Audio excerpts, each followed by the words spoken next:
As excited as the Toronto Blue Jays were to finally play a game at home after starting the season with a 10-game road trip, there was a group of almost 100 students that took over a section here at the Rogers Centre that had an experience of a lifetime. When you found out you were coming to the Blue Jays home opener, what was your reaction? Talk, I guess.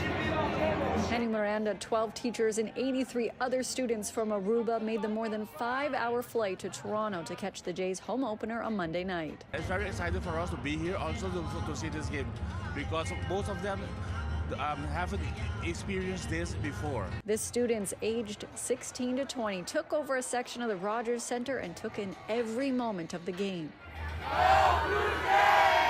It wasn't just the students' first time catching a Major League Baseball game in person, but also many of the teachers. I'm very excited to be here because normally you see it on television, but to experience it in live is another completely other different, because right now you gotta see the players, you gotta see what's going on the field. As for the game, Jose Barrios got the start on the mound and joins just 4 other Blue Jays in franchise history to have gone 6+ scoreless innings in the home opener to help get that win.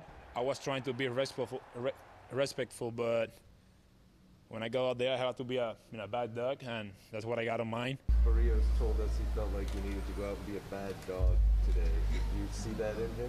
He goes out there every single time, and he's a bad dog. So today was no different. But, like I said, he's one of the best pitchers in the league, and he's just a fierce competitor. And, like I said, he's a great human being.